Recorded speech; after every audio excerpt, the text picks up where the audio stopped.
OK, that was interesting. So a quick reminder, even if you don't speak English very well, don't worry. Everyone can have simultaneous translation of the speaker's speeches into more than 70 languages from around the world. Scan the QR code on your badge, put your headphones on, and enjoy the AI translation. Speaking of AI, as AI and blockchain technologies converge, new possibilities for innovation emerge. Let's explore how blockchain can enhance AI by improving transparency, security, and data integrity. And I welcome on the stage now for our next panel, the CTO of Singularity Net, Sergey Shalyapin. Big round of applause. Keep the energy, let's go. Co-founder of Mission Labs, Kostas Chalkias. Yay. Fantastic. Head of AI ML technology practice at Google Cloud EMA, Tiago Henriquez. Yay. Co-founder of Delcium, Jerry Z. Yeah. Founder of Kosh Network, Greg Osuri. And the moderator, the very famous, back on stage, the general partner of BR Capital, Vlad Martinov. Big round of applause for a wonderful panel. Fantastic.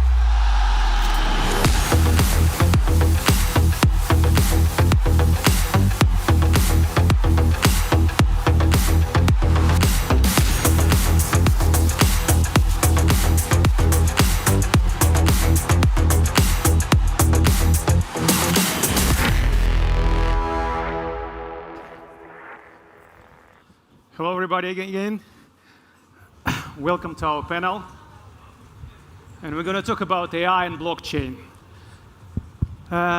which is quite interesting topic for me, and I guess for most of you guys, because this is too disruptive technology, and there are a lot of discussions, researches, which is predict a lot of good things if this technology merge together and improve each other, by the way. So, but first, I'd like my guests today to introduce themselves and highlight briefly how they related either to AI or blockchain. Sergey, let's start from you first. Hello, everyone. I'm Sergey Shalyapin, CTO of Singularity Net. Singularity Net started AI-dedicated platform in 2017 after long research and development on AGI technology, which is artificial general intelligence. It is kind of specific hard-boiled tech stack for distributed and complex AI systems. And still, we're progressing from that point in time, developing the platform and the AI. And it's really interesting. So I guess we'll get deeper later. That's enough for introduction. Yeah. Thank you. Can go next. So I'm Kostas Cryptos. I used to work at Facebook for about 3 years. I was part of the Libra project. I actually created all of the cryptographic stack there. And I'm in the crypto space since the very beginning. Like, imagine I got my PhD on cryptography by profession. I'm a cryptographer, like the nerd here, probably. On 2010, pretty much when the Bitcoin actually became like alive. So some of my algorithms are used in the space since then. And now I'm the co-founder and the chief cryptographer at Mission Labs that we're building Sui and Walrus. Sui is the blockchain and Walrus is the storage layer. And I'm mainly doing like crazy stuff, hacking also Ethereum, Solana, and all of the other stack as a white hat hacker, like helping the community. And I'm here mostly for innovation. On the AI, I used to be a trader before. I was hacked, and because I was hacked, I learned cryptography to not be hacked again. Hello, good afternoon. I'm Tiago. Pleasure to be here with you. I think it's the second or third year in a row, depends how you count, without the rain from last time.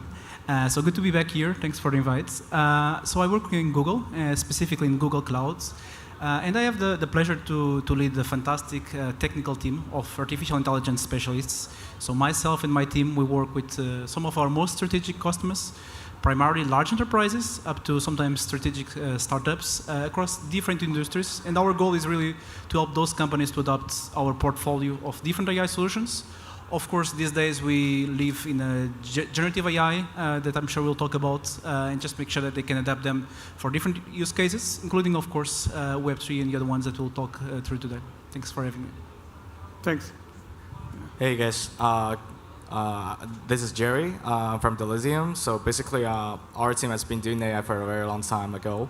So initially we built up a company that was acquired by Baidu, the Chinese version of Google, and then we later get supported from Y Combinator, and do a lot of things related with AI. And right now we are trying to build probably the best AI assistant in crypto.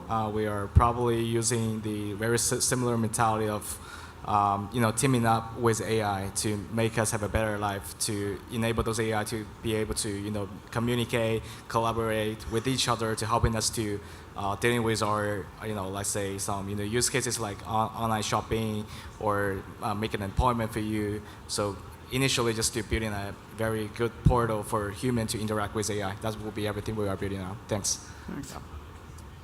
My name is Greg. I'm one of the founders of Akash Network.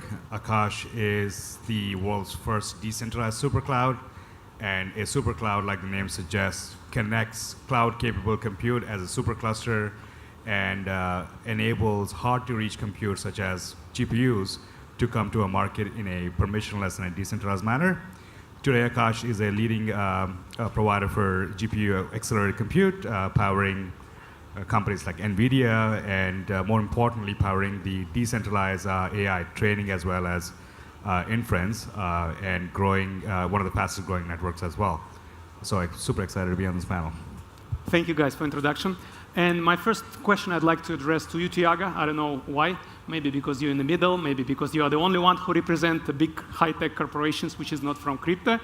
But my first question will be, how do you see the most promising user case where blockchain can enhance AI, and specifically in the data security, or vice versa, where AI can enhance blockchain? Okay, thanks. It's a great question. Not sure if we have a lot of time for that. So I'll start from a short view. I think first, when it comes to AI, as I mentioned in my intro briefly, I think it's very important that we are aware that we live right now in a different era of AI. AI has been around for a long time, but since last year and a half, 2 years, it really accelerates thanks to generative AI capabilities. So I think a lot of the things are still being figured out. I think that's a fair point. We just chatted about that before getting on the stage. So I think it's some of the most cutting-edge and innovative companies and startups, probably some of you here, and for sure some of the panelists sitting here with me, are starting to leverage that. Okay, so our take when we work with these kind of companies, of course, let them build scalable systems with infrastructure from scratch, and then leverage most of these AI capabilities, which comes primarily in either training their machine learning models from scratch, or built on top of some of those foundational models, such as Gemini, that Google built and deployed for internal and for external companies, or open models that are out there that are quite promising. So that's one of the start. When it comes to specifically some of the use cases there, I think there's few areas there. The first one is, of course, slightly traditional but still very valid, which is look at the data that we have, because, of course, Web3 really relies on data. So make sure that we can leverage those techniques to be able to do, of course, BI, but more these days we are able to talk with the data. So we are able to use natural language query and ask how can we perform, or ask a question there. Second one that we see quite often is more at the infrastructure level. So typical when you have a blockchain running in several nodes, of course, things might go down, might fail. So it's really getting those logs and being able to do either predictive maintenance or detect the errors and the root cause for that. So those are two of them. I really think that now with large language models, we're going to see a lot more powerful ones. The last one is kind of when you bring your own data, which can be, again, historical data transactions, to kind of fine-tune that large language model, and that really opens a new world of use cases. So that's my short version of that. Thanks. Anybody wants to add to what Tiago mentioned? Jerry? I can add something, because we're working with Google on this. We're using AI to find bugs on smart contracts. This is super important because technical, especially with all of the bridging and all of the stuff that is happening in a multi-chain world, it's almost impossible for single developers, single people to find bugs in a very complex situations of moving funds between two different or three more different systems. So right? You're talking about security checks, security checks, but not only that. They economic model audit. Right? Soft audits before you go to the real auditor. Imagine that literally in our team, we identified some central exchanges that they were using a proof of solvency algorithm that was not correct. Yeah. Right? We also found some $1 million attacks on some Ethereum like smart contracts. A human couldn't find these things because you can create bots now. And now with the help of AI that is learning from all of the previous data and constant training, in our case, by the way, we have a RAG on top of Gemini. It was super, super helpful to identify attacks before they really happen in life. Yeah, I think what Kostas says is very important, particularly for investors, which I know a larger group of you guys are investing in the crypto, and particularly not tech-savvy guys to understand where is the backdoor of the founders or scammers like built into the smart contracts. AI can play a very good role to identify these backdoors and prevent you from losing money. 100%. And the nice thing, actually, I could mention here, one of the best prompts to make the AI being very good at security threats identification was threatening the AI. We were threatening Gemini and ChatGPT, you are fired if you don't find a bug in this smart contract. And somehow, I mean, out of a sudden, it provided some crazy tips and some crazy solutions to bugs. Yeah. I was super surprised, even personally. I promise we didn't agree before getting on the stage that you talk about Gemini. I didn't know. Fantastic. It's a very good use case. We saw a lot of cybersecurity use cases building out of top of all those LLMs. Jerry, do you want to add something? Because you are probably for sure. one of the most advanced guy who deal with practical user cases. Yeah, honestly. So basically, like few days ago, when I was about to, to get boarding, I just open my phone to buy some, gold. That token was, generated by AI. The meme coin is probably the most popular or hot token recently. So I think, actually, I discuss a lot with my team and say, how do you just consider this, or what do you think the future will be? So basically, there are 2 points of the view. So the first view is like, okay, this is the new way to issue the assets, which is pretty degen, right? And the second way is, okay, we should treat AI as the same level or treat them similar with us as the digital natives for the space, which going to change your mindset to consider how the whole crypto world going to be built for. I think personally I prefer the second one because in general I think blockchain is pretty complex. It is pretty complex for our community use because you need to check the gas, you check any code to prepare everything before you want to make any transactions. So I think it is not I'm not the only person who had this mentality in our team. So basically, we think AI currency is crypto. So like say there's only 3 coins in this world, right? Bitcoin, USDT, USDC, and fiat, and those meme coins, right? So basically, as long as AI can use this coin to make communication transactions, that'll be a super new world for them specifically. So in this way, the way how we're going to interact with AI is a very good question for us. So we need a very good UI UX to make us to know how they're going to work with, maybe some workflows on blockchain because every steps are quite fixed, or maybe let's say canvas-based interactions to enable users to see the whole, or let's say to visualize the whole process that the AI going to collaborate with humanity, right? And probably the next step would be we need to have a new financial infrastructure or system to enable those AI or AI agents to have their bank account. Because as long as you want them to helping you to do some online shopping, or you wanted to make an appointment, you want those AI agents to take care of the majority of things of your life. You need to allow your AI agents to interact with your assets in your wallet. But right now, all the KYC system is built for humanity. Those bots are pretty banned. Even we are playing games, those bots are not welcome like that. So initially, so we were thinking about if we wanted to support these things to be happening, at least we need to have a, let's say, QIA or something like that. Know your AI, know your agents. So I think in general, there are a lot of future landscapes for us to do to build. But recently, I have to say I really love Go because I heard a lot, something like that. Yeah. Thanks. Sergey, I'd like to ask you a question about, we talk about user cases, but I assume there is a lot of challenges to integrate AI and blockchain. What do you think? What are the key challenges in integrating those elementary AIs and co-contribute in the whole network production? Building AI architectures and pipelines on the fly for downstream task solving, maybe sometimes for general task solving. So that was the first idea. And in that sense, AI becomes just a billing layer. Can it be a billing layer? Yeah, definitely. That's more or less straightforward. Now we have much better blockchains, in fact, much faster blockchains. Now we can deal with micro operations, and that's just becoming simpler. Now we can hold files, and we can carry specific internal information just within the blockchain itself. It might be quite compact. But right now, AI itself is becoming much more complex. It's evolved from elementary downstream task solvers via huge generative AIs with the models with trillions of parameters, which are really hard to fine-tune and manage somehow. They just work. I mean, the largest ones. It evolves to quite complex architectures right now, to narrow symbolic compositions, which operate different layers of memory, which have dynamic workloads, which combine neural memory with symbolic algorithms. And it's becoming more and more complex. And in fact, blockchain needs to focus on how to supply this type of hybrid and dynamic workloads. And the most interesting here is working with smart contract languages, maybe.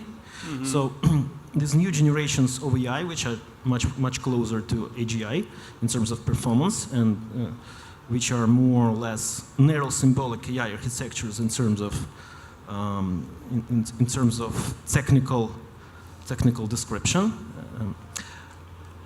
They can deal with smart contracts which operate declarative knowledge and procedural knowledge at the same time, and we can have it in the body of smart contract. That's the most interesting thing.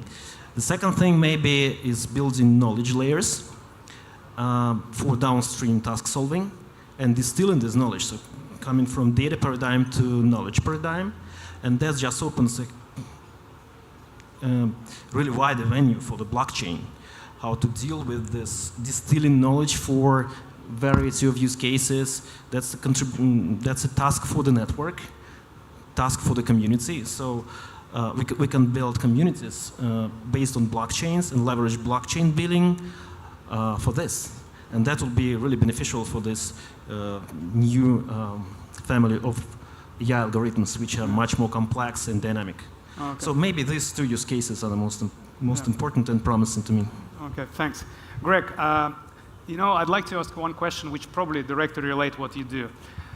AI relies heavily on large data sets, and how can decentralized storage solution based on blockchain such as Akash, for example, or IPFS, enable secure, scalable access to these data sets? So Akash is a compute network, not a storage network. Akash is the most widely used compute network for AI. I mean, in terms of revenue, in terms of growth, I think our year-over-year growth has been 1,700%. And Akash is the only blockchain, a computational blockchain used by NVIDIA. We're integrated directly into NVIDIA products. I don't think people realize how important decentralized systems are to training and inference.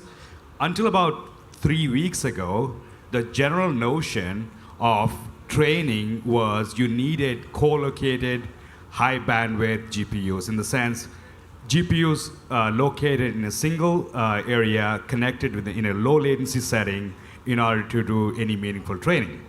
That was broken. So two innovative technologies that came into play. One is called Distro by News Research that demonstrated you could do a billion parameter model, completely train them over the internet, over heterogeneous GPUs. That means you don't need the same type of GPUs, but rather you can have AMDs and Intels and even and NVIDIAs obviously come together on the internet and train, and this is phenomenal. And second demonstration we had was by Prime Intellect that demonstrated that they are currently training a 10 billion parameter model in a low bandwidth, high latency setting. And that is a remarkable achievement for AI because, considering the state-of-the-art models, about 2 years ago, 10 billion was the state-of-the-art model, right? So we are getting very close, and the reason why you need distributed training is such. If you think about the power needs, we are growing at a half an order of magnitude every year. So the GPT-3 was trained on 10 megawatt capacity, and Grok, the next version of Grok, or GPT-4, next version, 4.5 in fact, is being trained on a 50 megawatt capacity. I mean, there is not a single grid that can give you 50 megawatt. So Grok is literally being trained in Memphis by Elon Musk by burning diesel. And the next year, we're going to need 250 megawatt capacity. And year after is 1.2 gigawatts. And that's a nuclear reactor. US is not going to build nuclear reactors in 3 years. The only way to advance AI is to do distributed training. And also, if you look at the current landscape, most compute is spread across. Not a single company has a lot of compute. I mean, you, being Google, you understand how hard it is to get compute from Jensen Huang. I mean, like, they're literally giving money to NVIDIA. It's impossible to get large amounts of compute, and also the power, right? It's very, very hard to get large quantities of power. So the only way to advance AI is distributed training and distributed inference, right? On heterogeneous clusters, and that's happening very quickly. And how do you bring people that don't know each other to come and coordinate? What data structures do we have that is practical today that can bring? Well, blockchains, right? So Akash now has about 71 providers, all the way from crypto companies like Foundry to data centers, and a whole lot of small data centers with like 1,000 or 4,000 H100 capacity. That may not be like connected in the most optimal way, but still can participate in this training. By the way, News Research, which did the billion parameter model with Distro, and Prime Intellect, which is doing the 10 billion parameter, all are trained today on Akash. So Akash is in the forefront of decentralized training, and next is going to be a 100 billion parameter model, and that's going to be maybe 6 months away, and after that it's going to be 500 billion parameter model, which is state of the art, and a trillion is very likely too. So AI needs crypto so much so that they don't even know how much they need it. And we are right now demonstrating that's possible, and the future for AI is decentralized. And Akash works really well. I mean, the way we solve the speed and the latency is by developing better clients and better experiences. Like today, Akash is, if you go to NVIDIA Brev and you try to do a fine-tuning job on Akash, you'll see the experience is extremely smooth. You wouldn't even realize there's a blockchain behind it. So it's not the complications that we have with integrating, it's just the experiences and the need that's driving this adoption. It's going to continue to do so. Well, thanks a lot. You touched so much, so important point, like, because quite often I'm asked as a partner of investment fund, where is the next big thing in crypto, right? And I think AI in particular, the notion that decentralized infrastructure is the next big thing. We did quite a lot of research in our fund and actually assessment of potential investment opportunities beginning of this year and at the end of last year, where it was a kind of, not a hype, but very big interest to AI type of projects. Exactly, yeah. So, and in sometimes, from technical point of view, we see like a kind of product market fit. But from economics point of view, because the whole thing was like not only just make it possible, but reduce the cost of infrastructure. Economics didn't really kind of get together, so it's not straightforward. So I'd like you guys to elaborate a little more on a Greg point, and how do you see the overall solution and challenges in terms of decentralized infrastructure and addressing the issues Greg mentioned. Right. So one of the big ways to reduce cost is heterogeneity. So right now, homogeneous is the only way to train, at least large clusters. But if we can get a heterogeneous compute, in the sense like, doesn't matter what maker of the chip, what the maker of the chip is, but if that chip can participate in a larger network, right? So be it NVIDIA or be it Sony, and PlayStations at home are very powerful computers, but they cannot now participate in training because of latency and the homogeneous requirements. So breaking that down is a fundamental aspect, and developing technologies that can reach these places, and places like a home, for example, and it's going to be decentralized technologies that are going to reach homes, right? So.